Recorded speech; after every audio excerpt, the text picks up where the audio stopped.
gave me insight that, I may not see because he's working young with people, and he's definitely doing a good job. So I'm going to introduce him as well.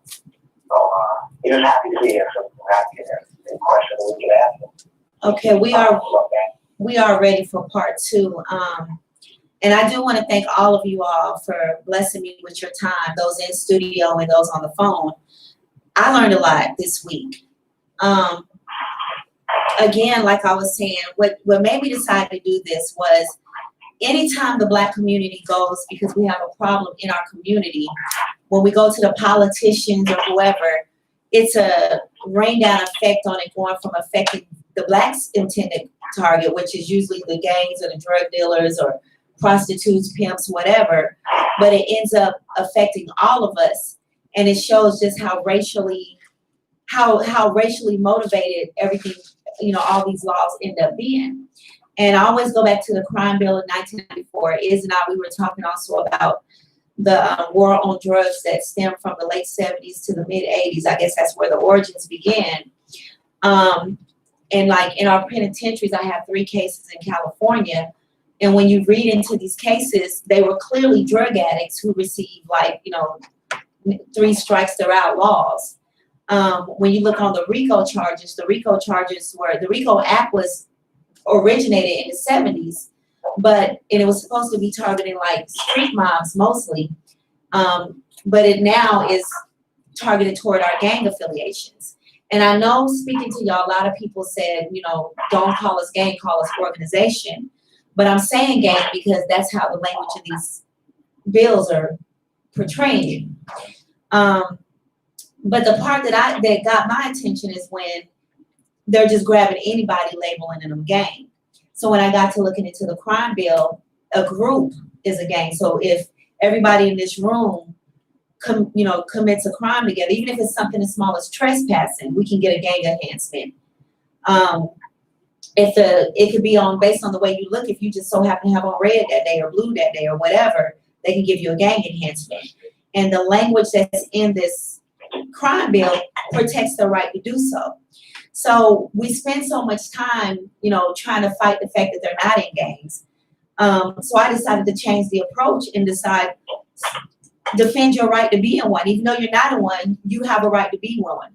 They haven't seen you commit a crime that says you're gang affiliated. Your crime doesn't even match the typical gang crimes, which to me would be drive-by, stuff like that. But now they're giving, as Iz can tell you, bank fraud gets an enhancement. Trespassing gets an enhancement. On the crime bill, I saw aggressive telemarketing. All kinds, soliciting, all kinds of stuff if they feel like you're in a gang while doing it, they can give you a gang enhancement. Anybody has the floor right now to jump in and speak on this. Yeah, I definitely want to say, something that when you're dealing with America, we have to understand some of these things and play these games like when we get rich, it's gonna matter, and we get educated, it's gonna matter. White people did not bring us here to enjoy the so-called American dream. So, I do think that color scan has everything to it. If you look at after slavery and Reconstruction, Uncle Remus, who was on the plantation, was a lovable guy. Matthew was lovable. But when we go Reconstruction after slavery, they villainized the black man. So they villainized us, made us think that we're going to rape their women. All that went very seldom happened. Lynchers was on the all-time high. We did everything we did. We fought in wars. So W.E. Du Bois said, we go to the wars with these crackers, and they going to love you. We will accept this American dream. He started off as a Republican. He said, we fought and every war. Chris Rice died in the Revolutionary War. So we died in their wars. We went to school. It would be a good thing if you go to school. So a lot of black and West were founded by the slave master, by his allowing children, that he was into black women. So that was that, so we went to school. We went, did everything we did. We got money. And from Oklahoma in 1921, we were rich. Yeah, the Black Wall Street, we had money. We had money. And they came and burned it down. So that's everything you do. You're not going to make white people do the right thing. Like, educate you, get how much you fight for. Our only solution, we have to galvanize our organization and understand separation is the solution to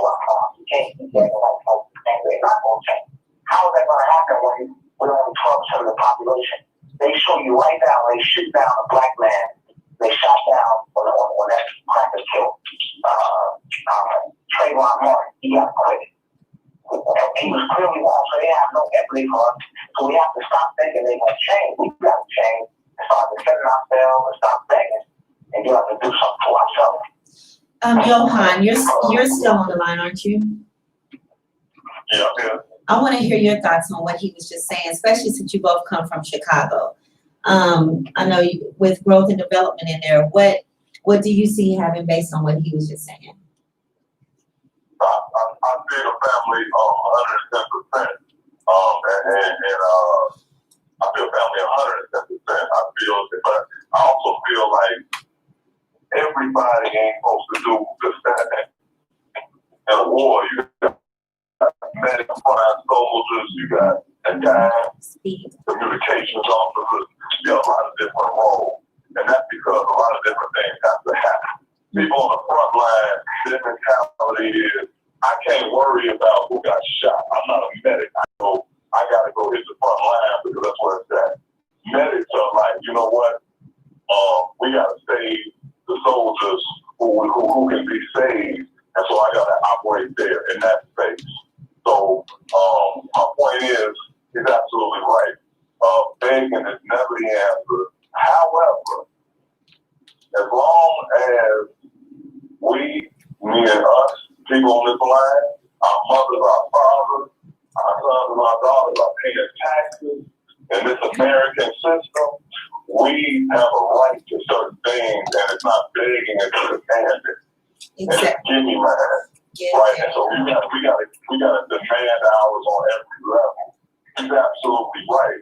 We gotta get eyes in order. We need a portion of our community. We need a few good men in every area to go ahead and stand up and say, you know what, no, we're not taking this. We're not worried about that. I'm not worried about the politics, electoral politics. I'm not worried about all of that because I'm a soldier. Family is a soldier. I hear soldiers all through them. And we need soldiers. We need our soldiers to stand up. And we don't need our soldiers to look for soldiers where they're not.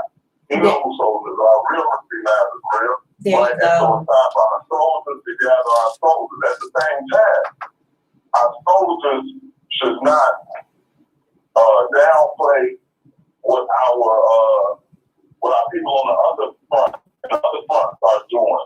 Just like our people on the other front should never down. I'm talking about doing. So what I'm saying, just to sum it up, is we got people who need to fight these policy fights. We got people who need to battle these crackers in these courts, and these books, and in these long rooms, and in these back rooms. We need that because we're paying taxes. Our mamas and our aunties are paying taxes, and that's what we get. We're supposed to get our taxes. Give me mine. I'm not gonna go to the store and I'll pay you my money, and I'm not gonna get the product. I'm not gonna get the item I came to purchase. All right, and we need people to be able to articulate to these store owners. I'm speaking in metaphors now. We need people to be able to articulate to these store owners. I paid for this. I want my merch. At the same time, we need people who like, I ain't asking no more. As soon as you give me the word, let me know because I'm gonna run a business store. We need all that. And we gotta understand without judging each other. We all fight the same war. Everybody in the soldier, everybody in the front line. Nor is everybody a negotiator. Nor is everybody a policy maker. So it's really time for people to figure out, who are you? What can you do? What can you offer?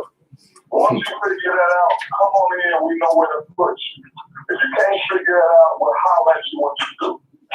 So I completely agree with that. But let me bring this up, with me being on this side of it, when I trying to get people to play their role is hard because everybody want to be chief. Don't nobody, everybody wants to be the leader. And even in doing this, when I was talking about the next part of what we're going to talk about today, the first thing was coming out was who gonna get the credit and who gonna get this. And I see a lot of that just in criminal justice reform for those of us. And I know people are watching this live, and I'm gonna go ahead and say it, and I don't care who I piss off. I talk a lot about insanity is doing the same thing over and over, expecting a result to be different. And I see a lot of these clout chasing, and I'm still in your word, Ken, because that was the perfect word for it. But I see a lot of these clout chasing activists who's just getting off there, gaining fame and getting money off of the backs of people that are struggling and really being affected by these laws. And they get out to these locations and they do these rallies, and only a handful of people show up. That ain't enough to push nobody to move. When, let's think back to the civil rights movement, when people started marching, when the numbers got to the point where they couldn't control it anymore, then they decided, okay, it's time to make change. Just this year, the rallies and the marches and stuff we were having, and I'm not saying anybody go out and burn nothing down, but that's when stuff started happening, when all the cities and all the countries joined in the fight. So I sat back and I was just thinking, my first approach was to get the people who are incarcerated, to get their families to stand with me. But I couldn't even do that because it's easy to hashtag free this person, but to give up my time and go stand out there with them is asking a lot. So, and I'm talking about their family. I'm not talking about somebody that ain't never met them, but they'll hashtag and they'll share their story all day. And then I thought about who's being targeted. Well, the people being targeted are street organizations, and you all have the massive numbers to make change. What can we do to join forces with y'all to get change going about? Because you guys are the ones getting targeted in every situation. Really start with you. Can I say something? And you are exactly right. I'm not sure. I know. I forgot the brother's name. I'm trying to make sure I'm the only one that's incarcerated or not. That's on this line. No, it's just we just lost cousin Tom right now, and I'm not sure what's called back. Okay. Well, I'm gonna say, when speaking about politics, we have many forms of politics. You see what I'm saying? We got politics is only war without bloodshed, whereas war is politics with bloodshed. You see what I'm saying? It's basically the same thing. But when it comes down to the different forms of politics, you got street politics, you got prison politics, and then you got a whole bunch of bullshit that stand in the middle that don't understand the dynamics of either side. All right? Now, for the two to actually meet, they must meet in a diplomatic form. Okay. Meaning you must do away with all of the differences and stand firm on the similarity. You see what I'm saying? So therefore, okay, we understand. Let's just start off with we go from Operation Brookball with Jeff Ford, Operation Hay with Mr. Larry Hoover, Operation Day Trade with KT, Operation Undertake with Honey, Operation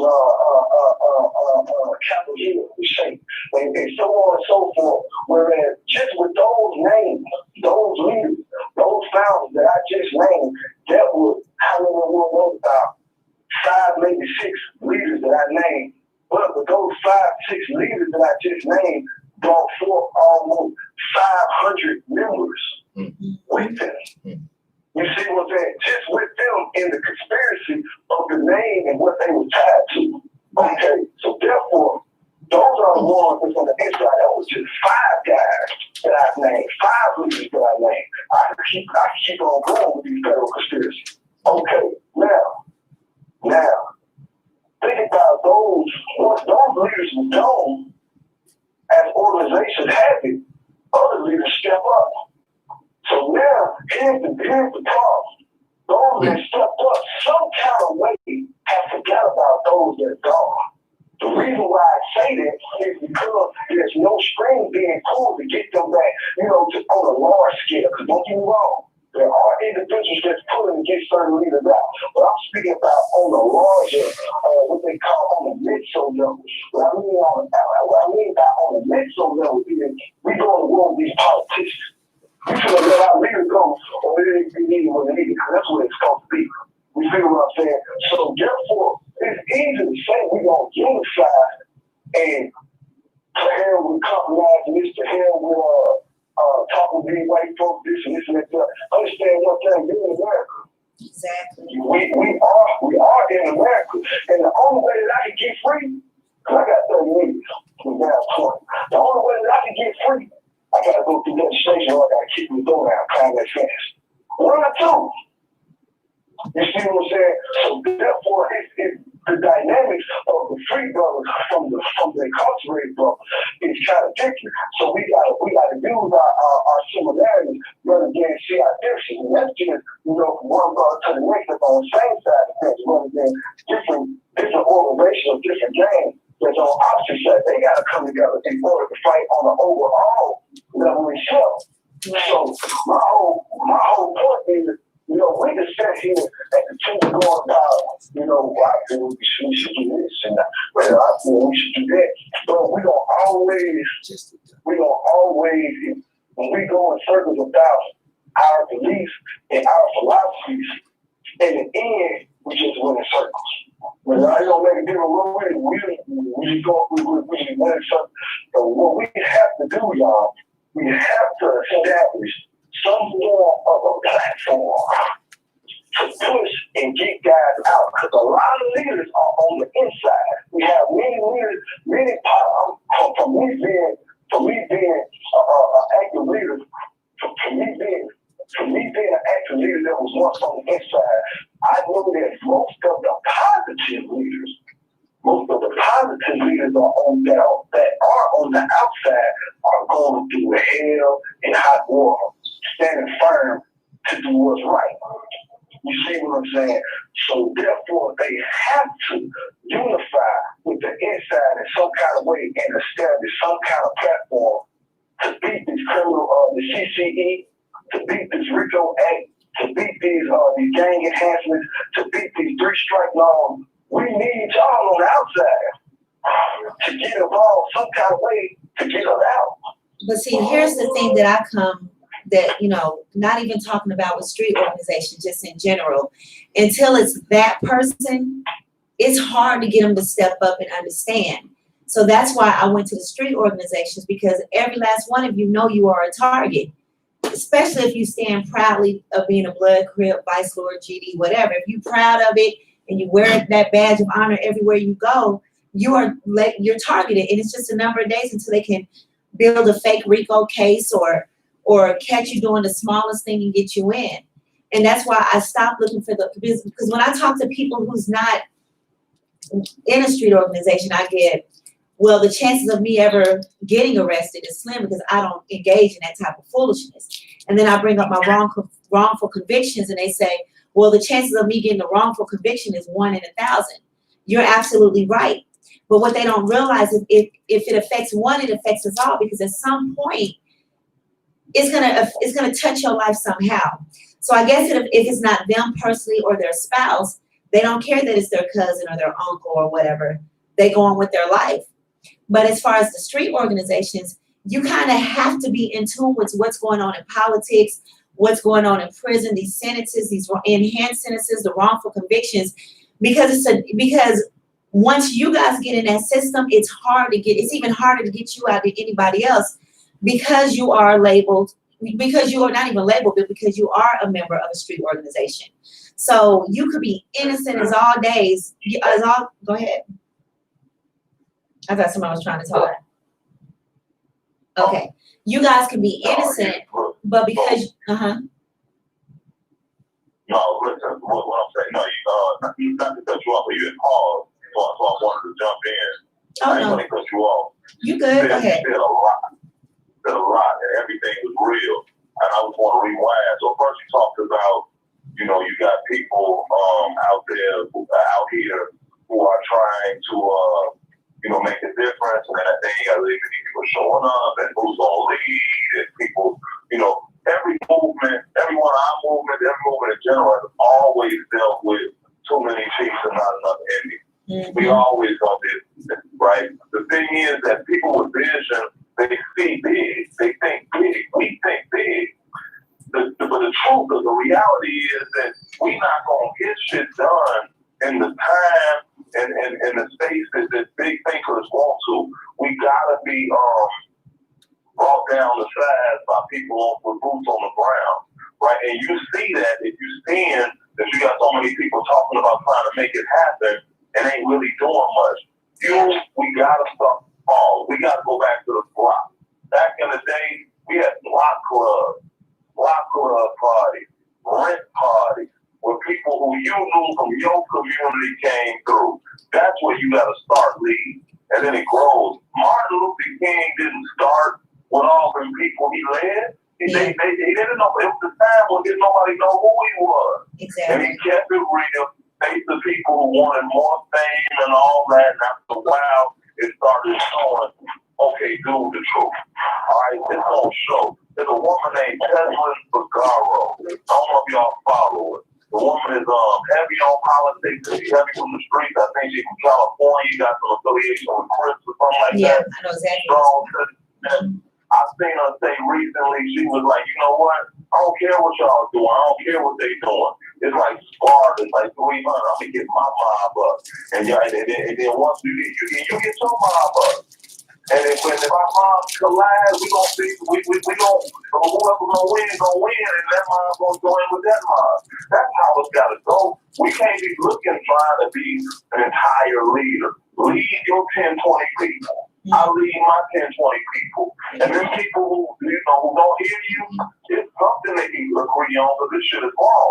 So then people, it's something they can agree on, even if it's just, okay, we pushing this bill, we pushing this policy, we pushing this candidate. You ain't got to jump in because, like you said, they talking about what the odds that happen to me is 1 in 1,000. All right, but you know it's wrong for whoever happens to. So just vote this way when it come around. You just get people to do what they can do and what they will do. Don't waste your time persuading. For every person you waste your time trying to persuade to get on your page, there's somebody who on your page so hard that you neglect them. Because I'm trying to get Jim School over here on this, but cat over here, think about it. And I ain't even paying attention to them because I'm trying to get them shoot. I'm trying to convince them.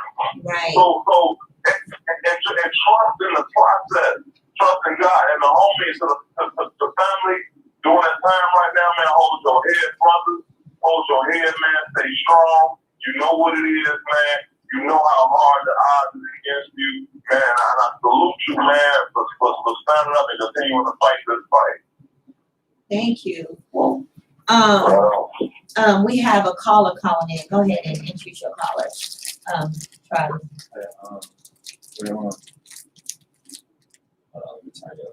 Yeah, put it to the speaker. Okay. I just wanted you to tap in on a few things. We can barely hear y'all. Hold on 1 second. Can you hear me? Yeah. Okay. How you doing, Red Run? Hello? Yes, we can hear you. Okay, I'm doing. Fine. Have you been tuning in? Okay. Say it again. I got here late, but I heard a couple things. Cheers. Yes. Never mind. I just want to elaborate on 2 things. Okay, just 1 second. Go ahead. Let Red Run say. Is he gonna talk? Oh no. We can't hear him at all. Can y'all hear him? You kind of break it up a little bit. Is there any way you can get filled in? Can you tap in or anything like this? So I can hear him up there. Yeah. You want me to bring him over here? Okay, hold on. Okay. I get ready. Where's your speaker? You got the speakerphone on? Yeah. Okay, where's the speaker to the It's phone? at the bottom. Okay. That's it. All right, Red. Go ahead. Who was that just talking? I'm sorry. This is Maurice. Okay, Maurice, go ahead. Maurice is with the Black Panther movement. Go ahead, Maurice, you can say what.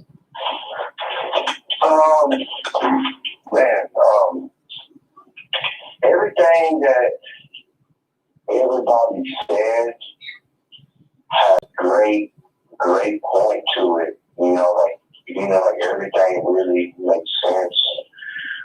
One thing that I really want to speak about is that we kind of got to go really deep within the grassroots, and we got to, create, foundations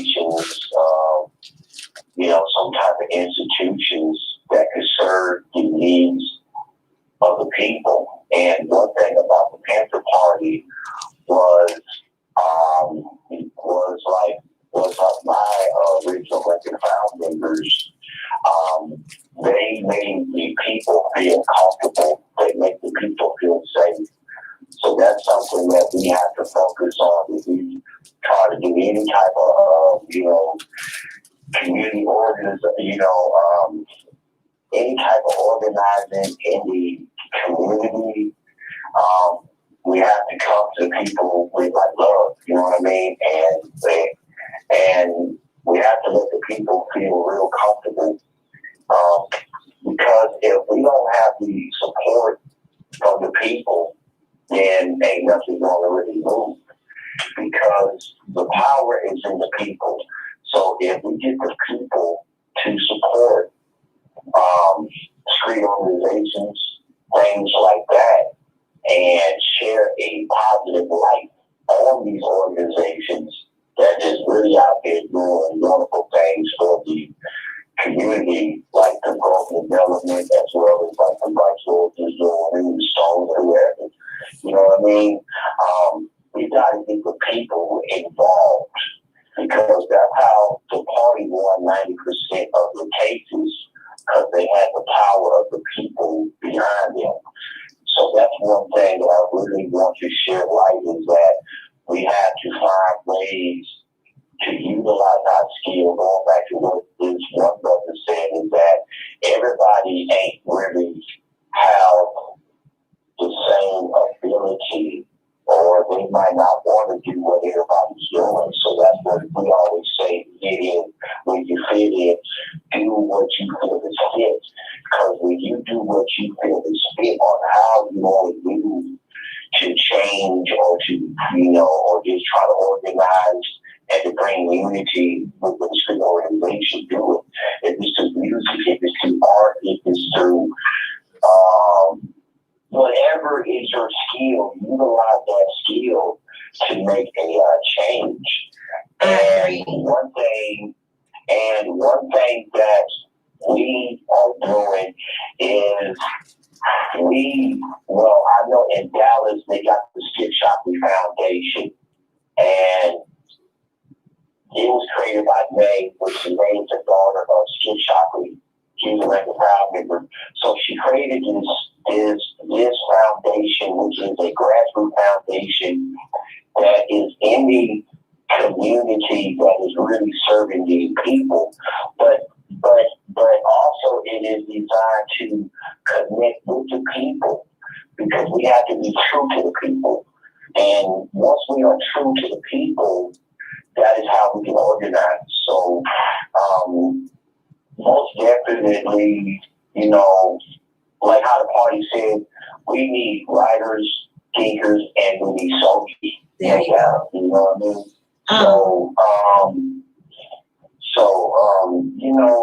mean? And back to the big I and the little U, that's why you have to handpick people. That's what the party did. Was they had like a purge in 1969. That was the purge of the party. So they started getting rid of people that was in informant due to proper paperwork, or like certain people that was not with the ideology of the party.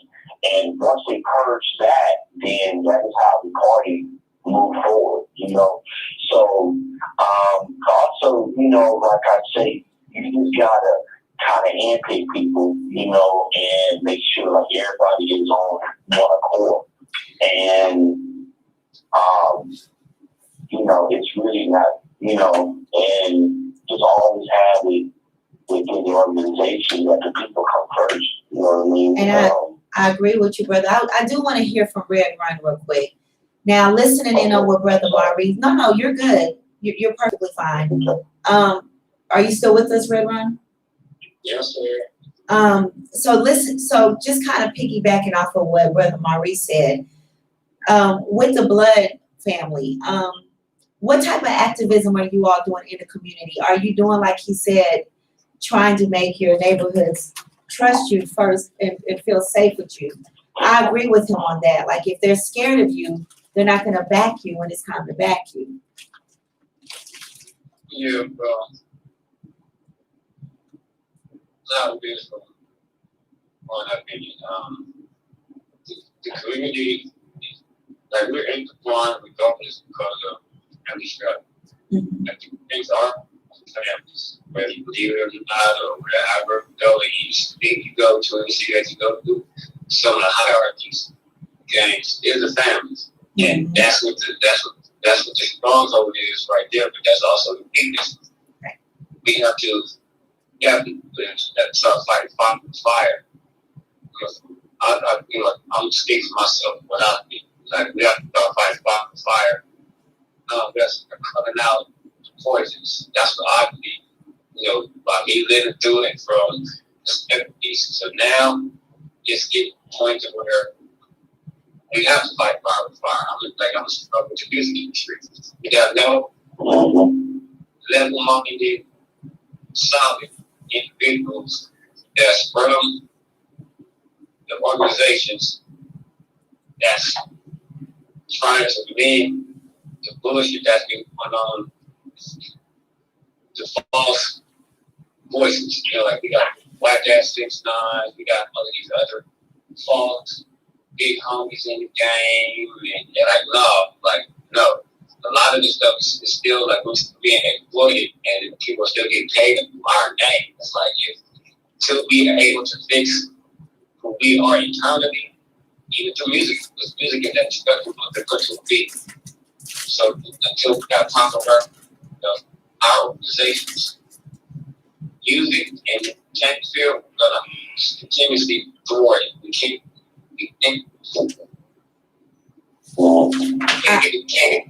get strong on it. I mean, the youth are powered by music and visuals. That's what they're supported by. That's what cultivation is about. So until we get some type of proper representation in there, we're gonna they run into these brick walls. What was that? Oh, I'm sorry, I was bringing another caller in. Okay, yeah, I agree with what some of the other brothers said about we need to get our home base under order. But And I think what you're talking about, Red Run, goes back to even what Johan said, starting with your own neighborhood. And when I had my conversation with the Rolling 60s in California, they made a comment about out-of-state organizations like Crips and Bloods and Vice and whoever. So in Los Angeles, the Crips and the Bloods started in Los Angeles. They said and I hope I'm not saying it wrong. I know they're listening, so please call if I'm saying it wrong. But basically, any Crip that's a real Crip, no matter where your home state is, at some point you got to realize that Los Angeles is your Mecca, and the same will go with the Bloods. And you have to tap in with the Bloods and the Crips in Los Angeles. And he said, if you don't, then you have some internal things that you might not know what's going on, meaning you might come with a certain fit on or something gear on, not realizing it, and you might go in a neighborhood that doesn't do it like that, but their rivals do. And when they were telling me all this, I said, how am I sitting here trying to talk unity across every line if inside each organization they got stuff like this they got to worry about? That's true. People feel the out-of-date situation is more maybe controlled than us blood situation. It's for Bloods spread out of America. Out is correct. The mother thing is like people off the bed. I never go to in California. We've always found that caused me to enter into the Bloods and aid for other people as the country. It's because you think about it, there's the opposite Bloods are supposed to come to the motherland to check this field average to get that to rate in California or dramatically because by them coming out here requires certain things and the Congress is going to require them. So the type of is going to open up a shitload of issues. Okay, well, what's that going to do? Somebody's going to see evidence, we get turned up. Now what? Now we're going back down the street. They're doing investigations. Again, what come up that is go after the nationwide, statewide, they go after them. But now states are linking up with active criminal acts, murders, robberies, these type of things. And it's going to open up those investigations, RICO acts, then guess what? Most states are going to be shut down. All the black men are going to go to jail. The hierarchies, the soldiers, all of that is going to get destroyed. Well, that and you touched on something, Red Run, because that's how they get you. They don't want the I don't want to say the wrong word, but they don't want the lower ranking members. They want the hierarchy. They go off they have the hierarchy, they can shut the organization down. They want all, you gotta remember, you ever take praise, praises, that bag shakes that bag.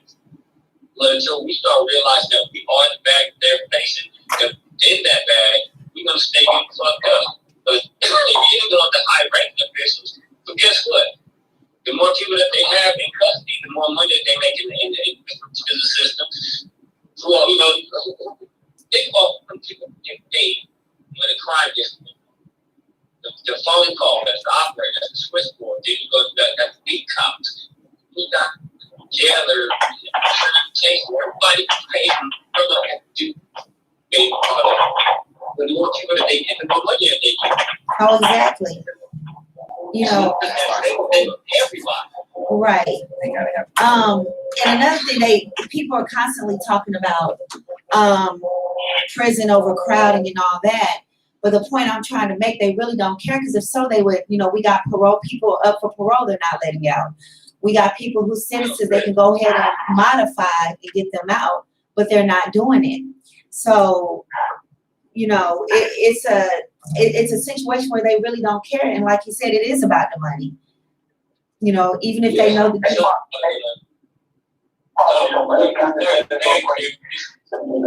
government of America is the number one enemy to black people, period. And we have to understand in 1963, they were looking for a Messiah.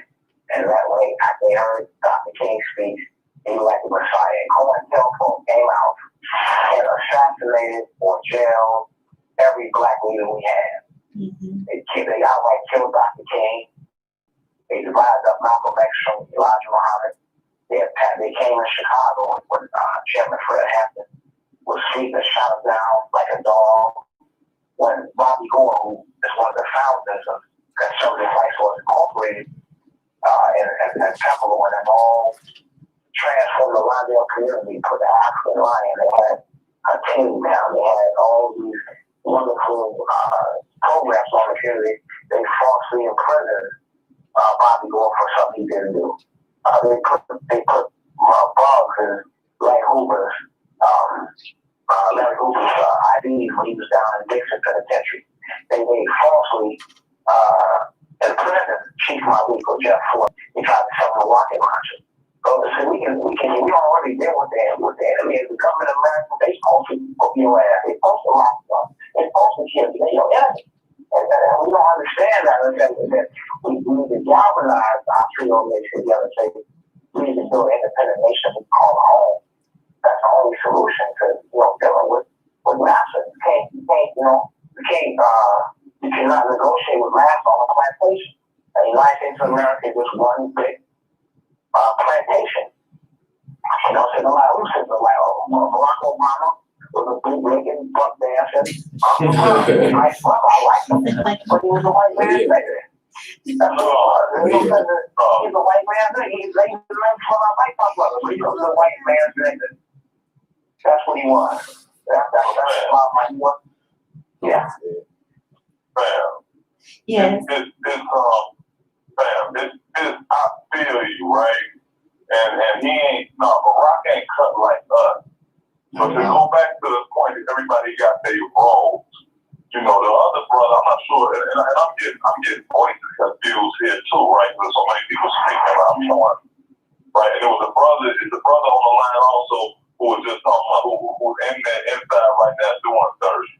right? And Right. the thing is, he understands, like all of us who've been in there understand that this thing ain't gonna get done.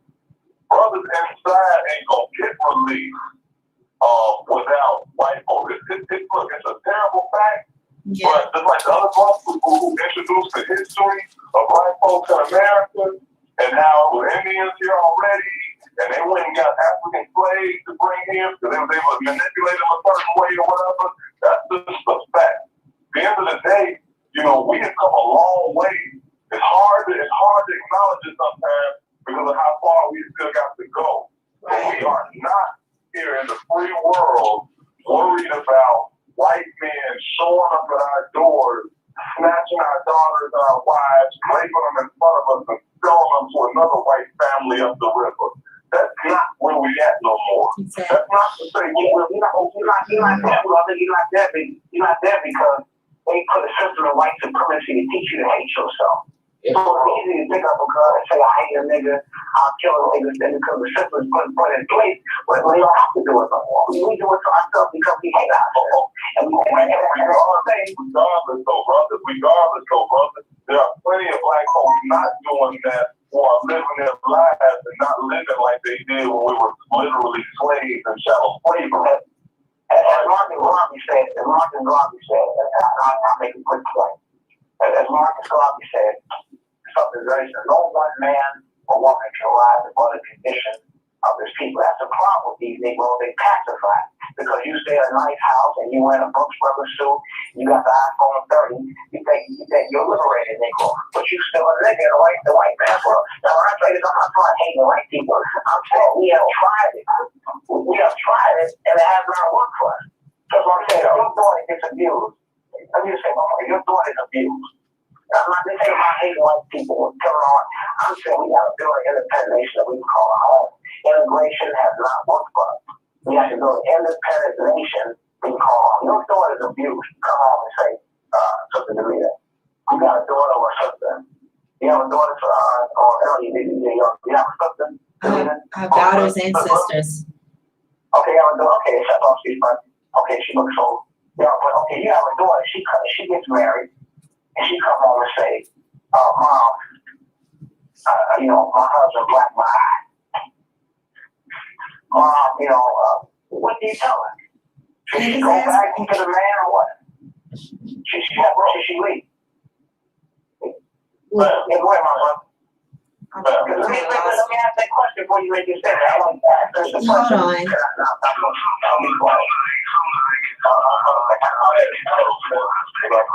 Okay, hold on, because everybody's trying to get the floor. Like you didn't open up a lot. So we're gonna start. I got your point. I'm gonna let one of the young voices in the room talk. We got Justin. Let him, and then we're gonna go to Iz. Go ahead, Justin. All right. So what I'm seeing. Oh, I forgot. Okay.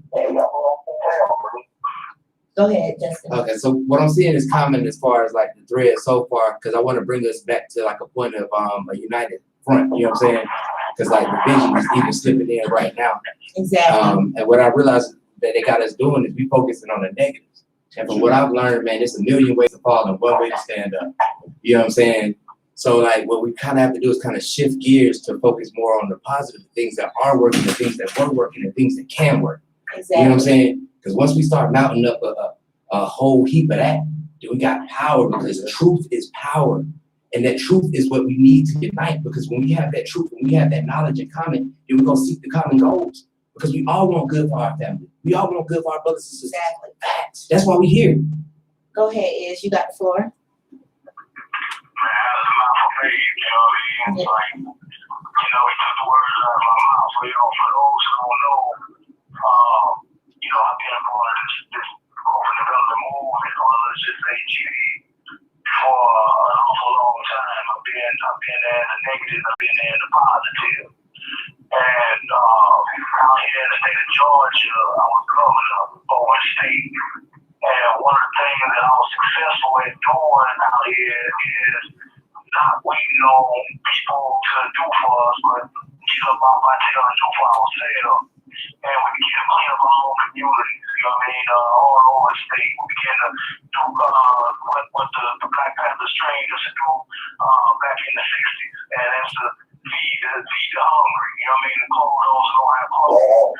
We begin to just, not wait on the majority to get conscious. We begin to just do things, and then when, those who might not have a knowledge of self begin to see what we were doing out here, it instilled a sense of pride in them, you know what I mean? And they wanted to be involved in it. And then we found ourselves on the west side of Atlanta, down in the Boston and things of that nature, where our black P-Sto brothers, they unified with us, begin to do the same thing. You know what I'm saying? United Blood Brotherhood out here in Atlanta begin to do the same thing with us, and it just caught on like wildfire. And so, a lot of times we'll spend a lot of time focusing on what the problem is instead of, like our brother just said, go ahead and get things started, go ahead and put the solution in effect, you know what I mean, and do a lot of positive activity so that people will be able to see that there's a distinction between the criminal mindset and those who have a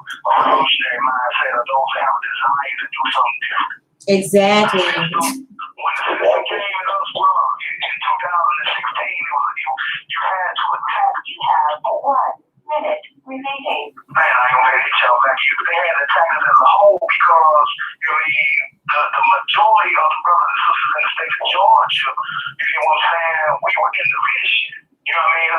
Mr. Hoover, we began to exercise their blueprint to the third power. So this government had to find some people on the whole other side of town doing something goofy and just throw their cases on top of us so that they could dismount what was going on out there in the state of Georgia.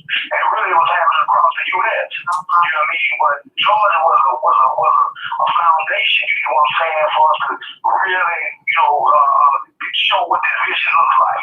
You know what I mean? And so, I commend you brothers on this line. You know what I mean? I wish I could stay on longer with y'all. You know what I mean? Y'all keep those conversations going. You know what I mean?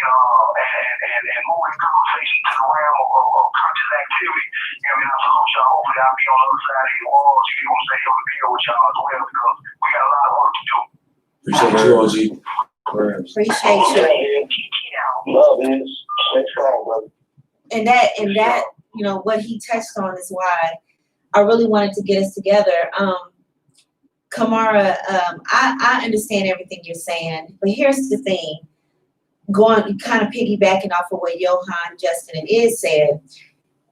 A lot, in a perfect world, we can separate ourselves and get our own community, but we're not even going to be able to do that, right? Because in the new worlds, we're going to have the same problems that we have all across the board. Right now, we need to notice what changes need to be made and be proactive. And even if we only have a small group willing to start it off, the civil rights movement, like you said, Johan, did not start with an army of people. It started with a few people in Martin Luther King's living room, and it grew within a few years. It's conversations like this that we need to have to get the ball moving. My interest is in the criminal justice world because from what I see, they're kidnapping people and they're holding people hostage, and then you sit in prison and let's say you stole a car, they gave you 50 years, but the man next to you got 10 years. Y'all both stole a car, y'all both didn't kill nobody, and I'm not trying to make things racist, but I have to say it. Then a white boy gets a year in a county jail, and it's things like that I want to see change done to. But if we can't even come together on a common purpose, it's never going to happen because you we do come together. yes. We come together. Everybody got their place they want. Both from Barack Obama. We all went out and voted for Barack Obama. We got together and went to the Million Man March in 1995. Right. Leadership is delusional on what they really want. That's why I say separation. And the question I ask, you would not tell your daughter if she's been abused by an abusive husband to keep going back in that situation. Leave the brother. The brother say, no, wait a second. Come on, wait a minute. You know what I'm saying? You know what I'm saying? So you gotta do it. Let me get him, bro. Well, I feel you too, boy. Oh my God. So I know you ain't ganging up on me. Oh, no, we on your team, bro, we on your Laughing team. 'cause everybody It's just wants that to say truth thing, bro, when I feel it, like, when I feel it's right there, because the question is, why did he hit you? But hold on, let me answer you first. Right, let me answer your question first, because you're absolutely right. If my daughter, either one of my daughters was in an abusive relationship, I'm cut from a different cloth. First of all, we about to go whoop his ass as a team. And second of all, I'm gonna drag her up out that relationship. Sure. Number one, I'm not gonna want her to stay, but that's just me. I'm not gonna convince her to stay somewhere where she's not being. That cracker that killed Trayvon Martin is still walking around at Starbucks. The crackers that killed him and still waiting for no white folks until no police heard. That's what they want us to focus on, though. They want us to focus on it. They drag them around. So red herring, bro, it detracts us from the real problem.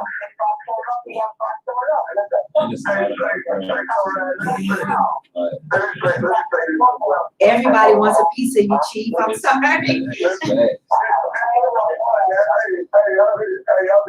I've been following Chief for a minute. I already know how Chief doing. I'm not saying, I'm gonna say this at this brother Ken. I'm not saying that I'm completely against what you're saying, my brother. What I'm saying is, that's a whole other fight right now. Right. You know what I'm saying? The fight right, the whole purpose of the sister, because the sister I had a plan that I had already got it. She was about a month or so ago in the inbox room. And the sister had something that she was working on as well. Somebody had connected me and the Queen together. And we've been dialoguing on an event, on a future event. And it will be a historical event, but it starts with us right here. And boy, and let me tap in on that, Ken, because you told me today is hard, and boy, you're right. You're right. Go ahead. Continue. Because whenever you get a group, all of us on this land are out. You see what I'm saying? It's like having a bunch of bulls in the past. But see what separates us from any other group of bulls that's in the pasture is we're not bulls, we're men. You see what I'm saying? So therefore we sit down and we talk and we politic and we diplomat. You know, all of us coming from organizational men, organizational whatever the case may be. So we dialogue in laws, principles, concepts, and so on and so forth. So the thing is, we can say white man this and white man that. That's true. White man doing a whole lot. He's doing a whole lot, bro. He's doing a whole lot. I ain't gonna lie. But when it's all said and done, I feel like this him. I posted a video on my timeline, not on my timeline, but on my page, on my organization page, because it was a guy scrolling through the book earlier today, and it was two white guys standing up in the store, and he said something like, my nigga this, my nigga that, and it was a black dude standing behind, he like, dog, don't call me a nigga. He's like, man, you can't tell me I can't call you no nigga, nigga this, nigga that. I've been saying this, nigga that. And you see the black dude getting, you know what I'm saying, getting in position like he's trying to doing something, right? So he pulled out one of them big old 32-ounce cans of beer, right? And the white dude like, man, you finna hit me because I said the word, nigga, hit me there, nigga, hit me there. And the black dude bust him upside his face with the can, right? And I shared it to my page. And that's why I shared it to my page. Now check this out. Check this out. I already know. But check this out. Now here's the thing. I feel him to a degree, but you know what makes me not feel him? What makes me not feel him is how many black dudes that he can bust upside his face saying the same thing. That's the word. So I'm saying, I'm sorry, I get on this speak of the crack upside the bed. I don't